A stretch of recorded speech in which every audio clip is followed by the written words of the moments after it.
So here's the quick backstory. My name is Kalen. I'm 26. I'm from Connecticut, and this was my first ever Airbnb build. So now I'm filming this video from the Florida Keys, which by the grace of God is where I was able to go and live part-time because of the income that Airbnb is bringing in. So I had zero experience with anything building. This was my first forte into building, and I was not ready for it. But if you're not ready for it, that means you can also do it.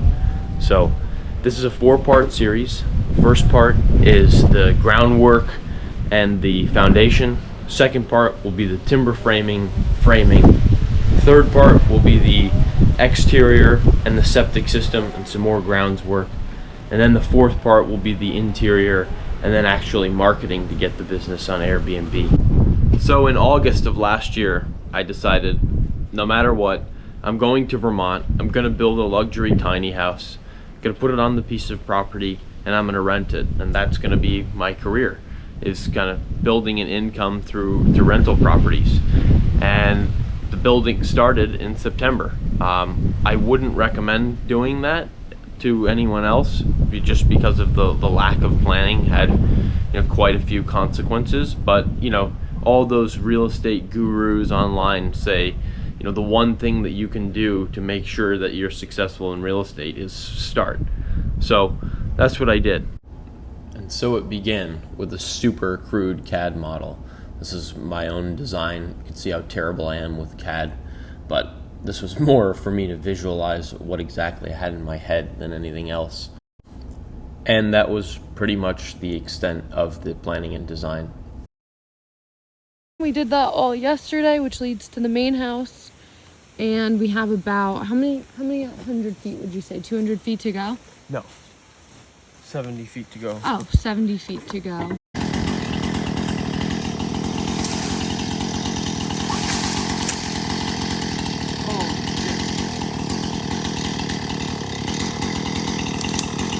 We got cheapo here using a car jack because I got my chainsaw stuck.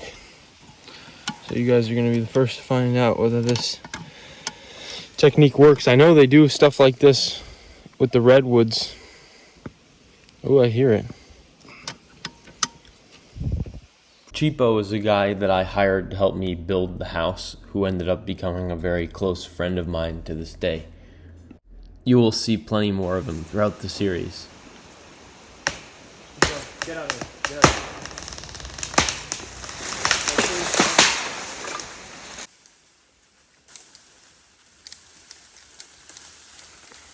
here. Move, Caitlin.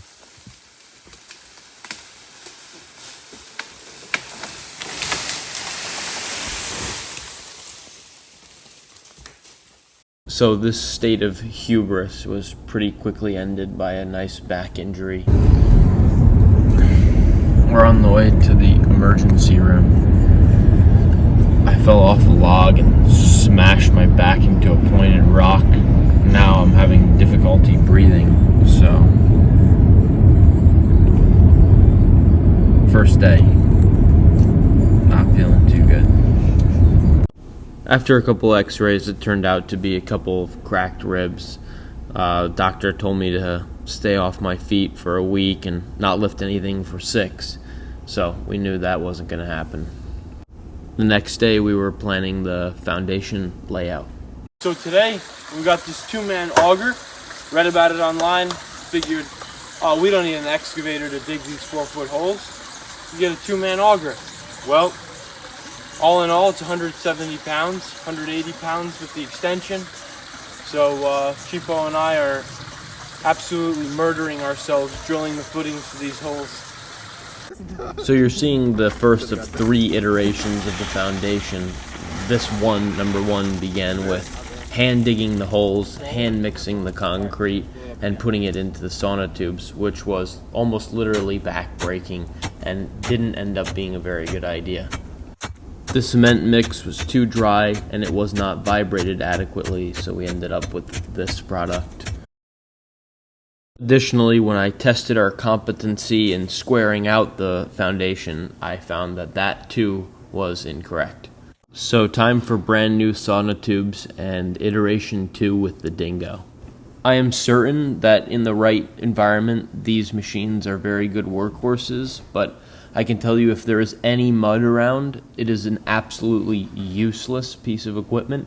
As it was for me, I actually ended up having to pull it up the hill with my ATV. And greater, the holes I was able to drill were filling immediately with water. So, sonotubes were not going to work at this location. Time for iteration 3, prefab concrete piers. Despite these weighing 750 pounds each and me having no way to move them, I knew that the days of concrete pouring were over. So I rented an excavator and got to work.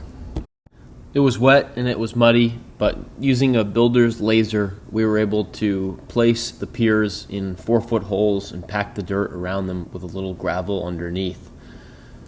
So today things are looking less than favorable, to say the least. Got several minor rivers flowing through the construction site. I'm going to have to commence building tomorrow. After getting the piers in the ground, it was time to double check and make sure we had squared them correctly with the laser. Not only squared, but made them level. We did this using string levels from what appeared to be the highest pier and the lowest pier. As Cheapo is astutely pointing out, we were pretty damn far off.